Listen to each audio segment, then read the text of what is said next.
What's going on, people? Welcome to the YouTube channel. Thank you guys for joining me today. For those of you who don't know, I am a currently serving police officer in the UK, and I respond and look at police related content from around the internet on YouTube. Today I'm going to be looking at turning 12-year-olds into drug dealers in the UK. So this is going to be a little bit of a snapshot on county lines drug dealing around the United Kingdom. Without any further ado, let's get straight into that. For the past 5 years or so, even amid all the noise around coronavirus and Brexit, one key issue has completely dominated crime, policing and drugs in the UK. This is the story of how the war on drugs created a situation in which children across Britain are routinely and brutally exploited to sell crack and heroin. This is the story of county lines. You don't have to say anything that may harm your defence. You don't mention when questioning something which you later on in court. On fire and what? Everyone gets stabbed in Southend, bro.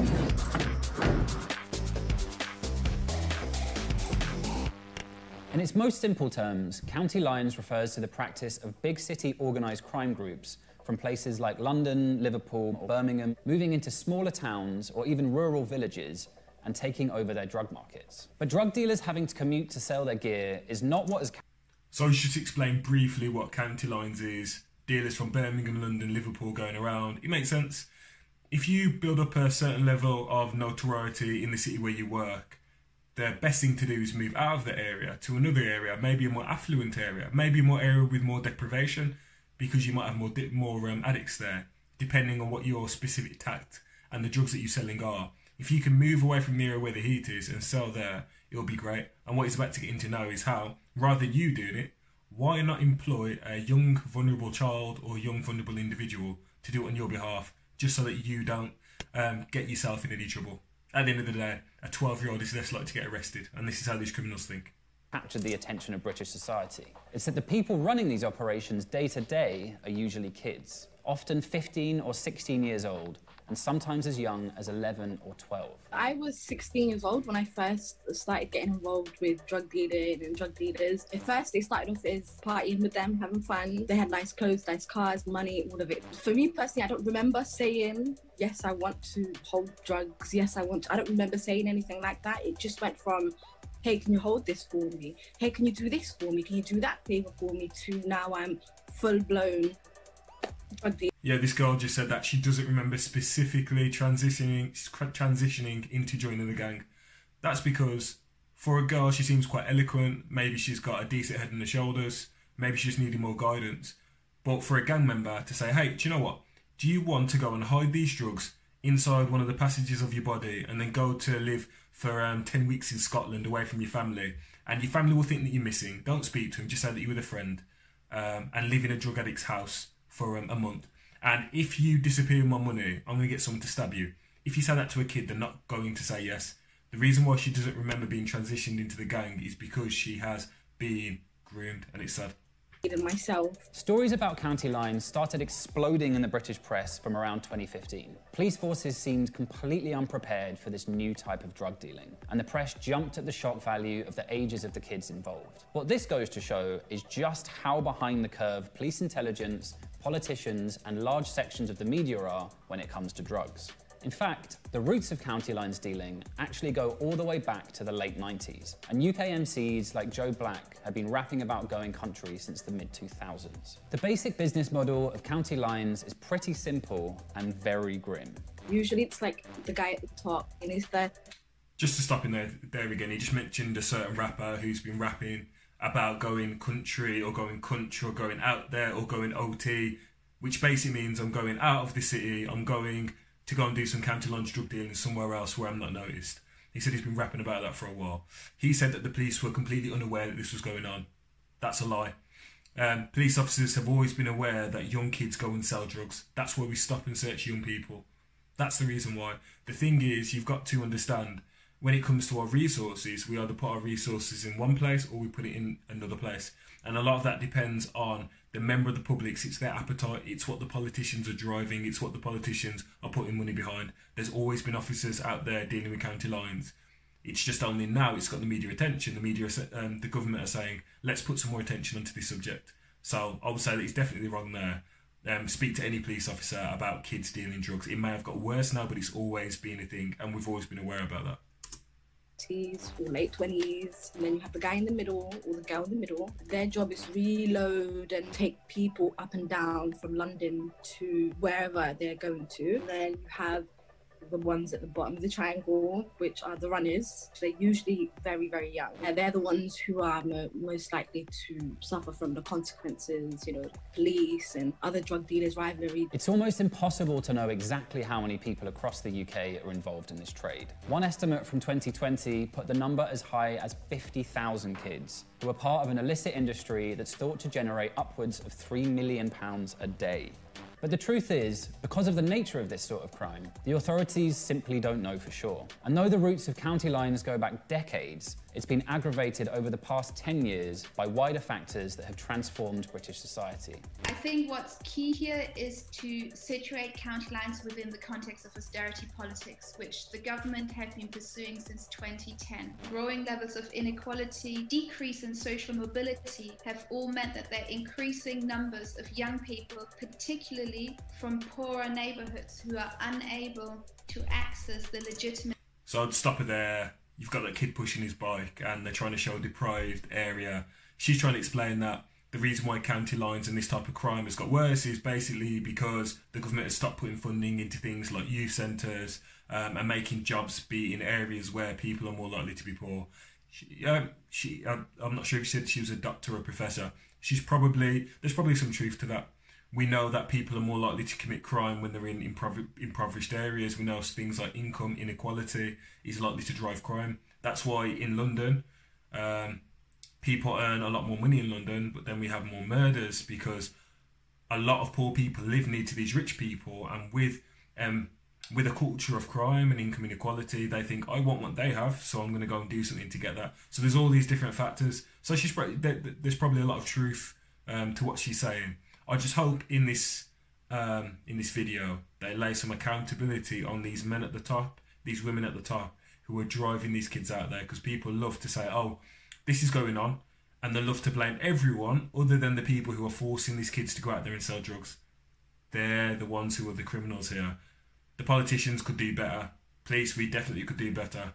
The runners on the ground, they know what they're doing is wrong, but the main people who are in the wrong are the people who are forcing these kids to sell drugs on their behalf.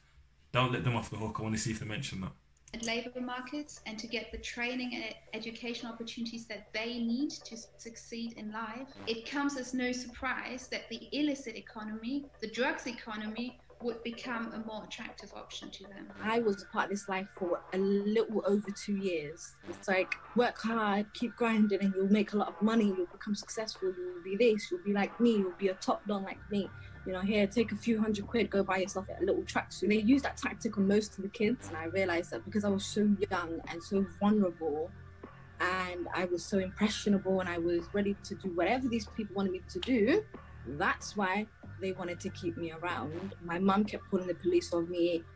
She was always crying on the phone and stuff like that. So I feel like my family was suffering with me as well, so I shouldn't put them through that. Most of it is outside of London. I will go up there, me and my buddy over here. Yeah. You'll find one crackhead. Once the area is established, I'll get kids to go up there for me. From anywhere from like 12 to like 15, 16. Pay them like 300 a week. They need money. Mommy and daddy ain't got no money. So either they come to uncle. Uncle will send them out there. Did you hear what this guy just said? He said he'll get a 12-year-old to go and live in a house of who he describes as a crackhead. Someone who's addicted to drugs, a random adult. They could be a registered sex offender. They could be someone who's an extremely violent person. They could be anything under the sun. They don't care. They're going to put a 12-year-old, your 12-year-old, your neighbour's 12-year-old. They don't care who it is. Heck, it could be, I'm a police officer, it could be my 12-year-old. They want to put them in a house with this individual so they can go and sell drugs on their behalf. At the video, there's a lot of pointing fingers at different things which are the issues, and I'm sure there's deeper causes than just these men here. But if we're going to paint a boogeyman here, let it be these people who are actually abusing the children here. Let them have a week, 2 weeks in boot camp. I'll go with them once, show them how it works. Once they get the hang of it, I'll just let them be.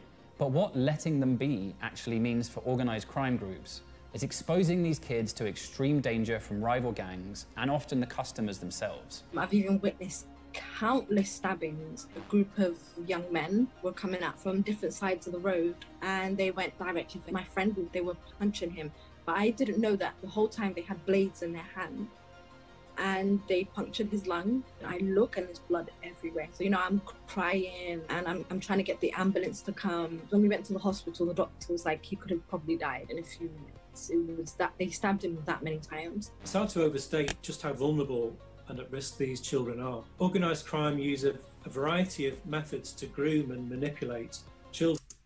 So she's just explained a time when she's seen one of her friends get stabbed. Growing up in the area I grew up in, I've seen people get stabbed, I've seen people have knives to their neck.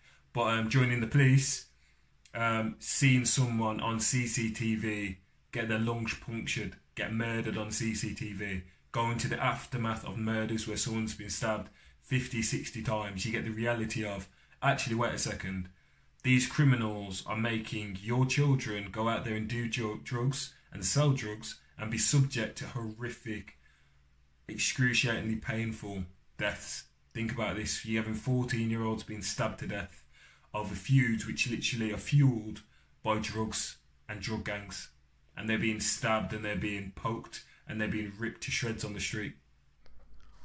Sorry guys, I just realised that my mic was not plugged in properly from the beginning of the video, so I apologise for that bad audio quality, but let's get back into it. But there's two very common instances. One is where a child is given a load of drugs and then robbed at knife point, but what the child doesn't realise is it's the people who gave them the drugs that have set that up. Another common instance is sexualised blackmail. The child, male or female, this happened to both, are filmed in sexually compromising situations. They can be blackmailed in very intimidating and terrifying ways. That keeps them really working as slave labour. But it's not just the fact that kids are easier to manipulate and exploit that makes them attractive targets for organised crime groups. Poverty and lack of opportunity may set the scene for county lines, but that's not what actually causes it. For that, there's another, even more important factor at work: the war on drugs. Police are really, really good at catching drug dealers, but that is the problem. I used to work undercover, infiltrating inner city gangs. I was at the front line of the success of police in the drug markets. Each operation would result in people being imprisoned for over 100 years. So gangs have adapted, and the way that they've adapted is to use children, because children are the perfect buffer zone between police and drug dealer. It's policy that's created this. As soon as you prohibited drugs, it led to an inevitable path of children being exploited. So he's got loads of coke. So, again, as I kind of expected, they've effectively said the real reason why criminals are using children to sell drugs, and the reason why these children are being exploited is because of, effectively, the police and the government's stance on the war on drugs. The thing is, what people don't realise is, even if drugs were legal, criminals still aren't going to do something legal. They're going to do something else illegal, whether that will be trafficking firearms. Are people aware that nowadays there's 13, 14-year-olds who've been caught with firearms who are doing drive-bys? Even if drugs was taken away, whatever the next illicit crime would be, whatever the next illicit activity would be, whatever's the topic of the month, these children will be doing that as well. So you can blame it on the war of drugs, because his point is the police are so good at getting adult criminals. The adult criminals have decided to force the young kids out there to do work on their behalf. In lockdown, there's been a rise in crime when it comes to people stealing other people's dogs. Are people aware that when the police crack down on that, these criminals will get children to steal these dogs instead? Vehicle crime. I know 12-year-olds who have stolen vehicles, nothing to do with the war on drugs. They see a car, they want it so they can go and sell it for parts to a dodgy scrapyard, so they can take it apart, or they can sell a stolen car. That's what they do. So just blaming it and saying, oh, it's the war on drugs fault. Stop it. There's probably an element of truth to it, but just look at it. The reason why this crime is taking place is because of criminals. Some criminals become criminals because they're nasty piece of work. A lot of criminals do become criminals because of their circumstances. So it's improved their circumstances, but there still is a place for saying, you're a criminal, you're a bad person, and you are going to be wearing some bracelets tonight. Like loads of individual deals, that's probably about it, I'd imagine. How much is that worth? That'd be about 100 quid a deal. As county lines dealing emerged into the national consciousness, as far as the police were concerned, if they caught a kid selling drugs, they'd caught a dealer. So, thousands of kids who'd been targeted and groomed specifically because they were already traumatised and vulnerable were thrown into the criminal justice system and ended up in prison. I ended up getting into a conspiracy to supply Class A charge, and I done 2 year, 4 month in prison. In recent years, there's been some recognition from some parts of the justice system that what they're actually... Right, so he's just made the claim that when we tackle these drug dealers, we immediately see them as suspects, we don't treat them as children anymore and we lock them away. I'm not sure if you guys checked my video about a young boy who, I called him K in the video, and it was about a boy who's involved in county lines. I caught him with a long knife on him and a load of drugs, and what happened with him was, after he was caught with a knife and drugs, and this wasn't the first time he was caught with a knife or drugs, he's released, and they treated him as a victim. They treated him and they looked at him and said, look, you are being groomed, you are being taken advantage of, we're going to try and look after you. As they should have done, they should always give someone the chance to do that. They didn't lock him away, he was not put in prison. Young black boy, wasn't put in prison like the media wants to portray. He was given that second chance, he was given extra support. And then now he's potentially involved in a murder.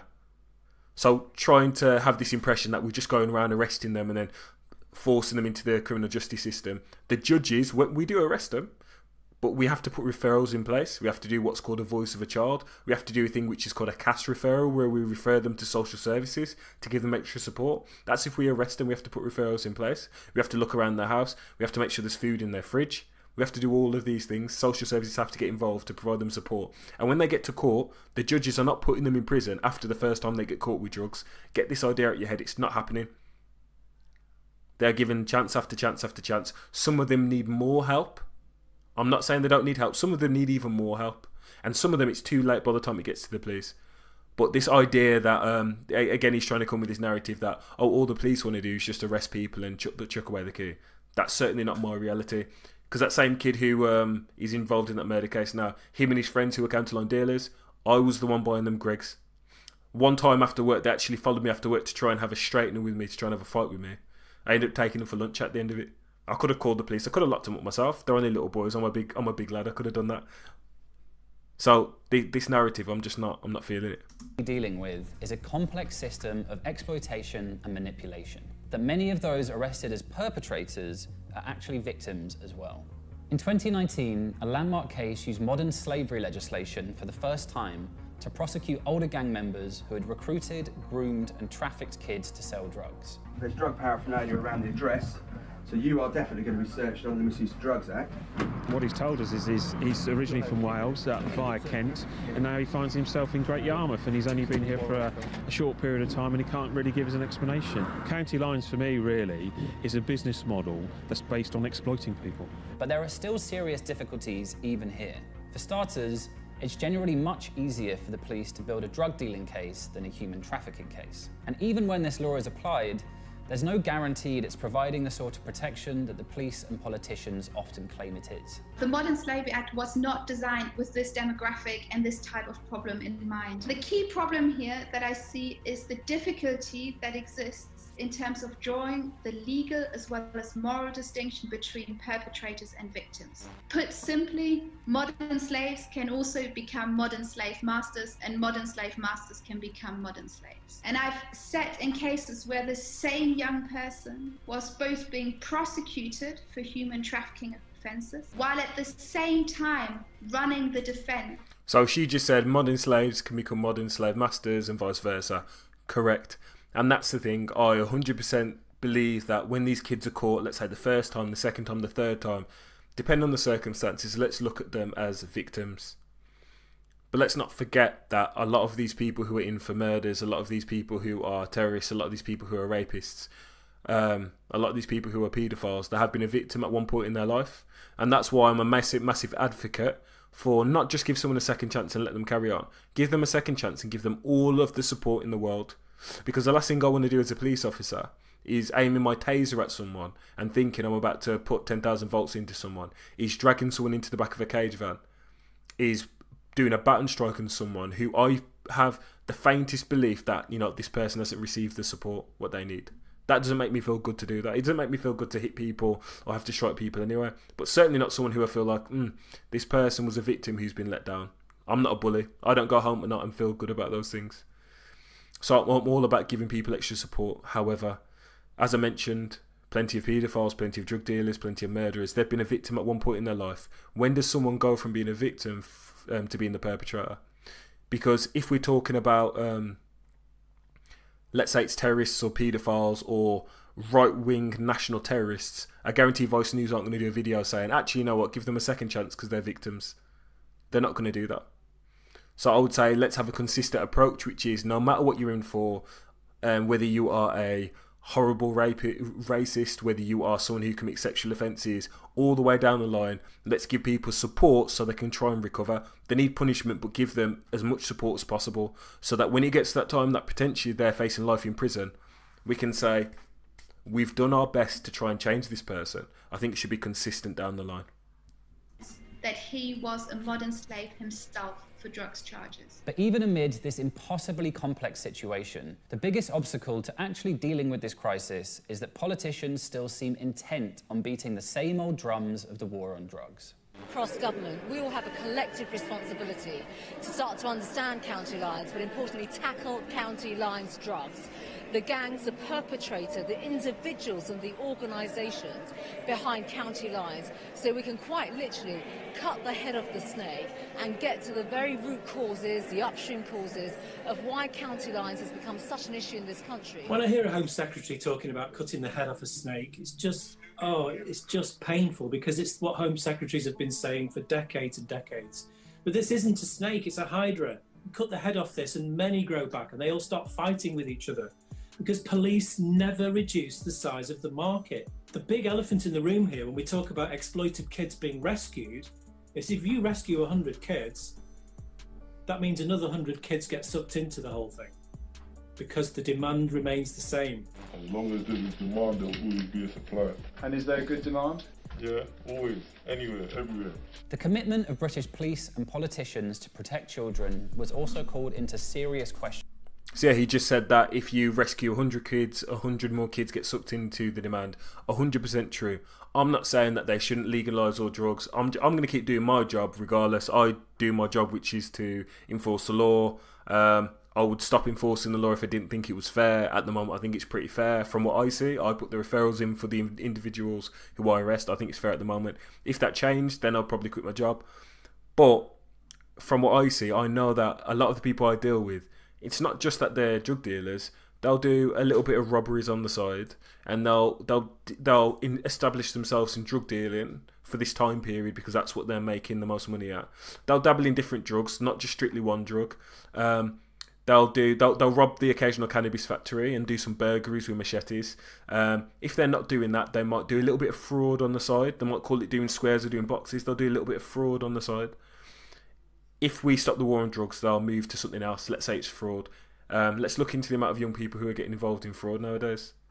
Right? It's not just one thing. It's criminals. Some criminals will just keep doing crime. They need more support, but some of them will just continue doing crime. Let's not forget that. In 2019, when it emerged the police were actively recruiting kids involved in county lines to become informants, known as covert human intelligence sources, exposing them to potentially dangerous situations. The government has just pushed through a bill called the CHIS Bill, which is police jargon for informant or police spy. And this bill makes it easier for the police to recruit children. Now, this is a direct response to county lines, and it's part of the fear of a political crisis that county lines will inevitably bring. As an undercover operative, I experienced many near-death experiences, and I'm now diagnosed with chronic PTSD. That's something I'm going to have to live with for the rest of my life. Children are going to be facing these same dangers, and children are far more susceptible to mental health damage than adults are. Using kids as spies might show how desperate the police are to crack down on county lines networks. But to really understand county lines, you also have to look in detail at which drugs the gangs are actually selling and who they're... So, speaking about chizzes, which are obviously covert informants, he just explained that when he was a chiz, he went through PTSD. I agree, that should be heavily scrutinised if they're going to be recruiting children to do that. Who knows if that's going to be a good idea? It certainly sounds very, very risky. However, a child, a 17-year-old is still a child. Someone who's 17 and 364 days is still years old is still a child. It's important to protect them because a child is a child no matter what. But there's a bit more nuance to it. So let's say that they're 17 years old and they're involved in a drugs gang, and they go to the police and say, hey, my gang are planning on shooting someone next week. That's what they're planning on doing. They're going to shoot someone because they're a rival drug dealer. That's what they're going to do. Or my gang are planning on getting 10 11-year-olds and bringing them to Scotland. They're going to pretend that these kids are missing and move them all to Scotland, and they're going to have them deal drugs from their local primary school or something bizarre like that. If that case was put forward before the police, what do you want us to do? Do you want us to say, you know what? Thank you for telling us that information, but we're going to just push that to the back of our mind. It is what it is. There are other ways of getting information, but I imagine there probably is certain circumstances where it does make sense to treat someone who's technically legally a child, as I said, could be 16, could be 17, as an informant. However, it needs to be heavily scrutinised, because I certainly wouldn't want a 12-year-old, a 13-year-old, or even a 14-year-old involved in crime giving information to the police where it could put them in a situation where they could have Berettas put it at their head. So it does need to be done with scrutiny.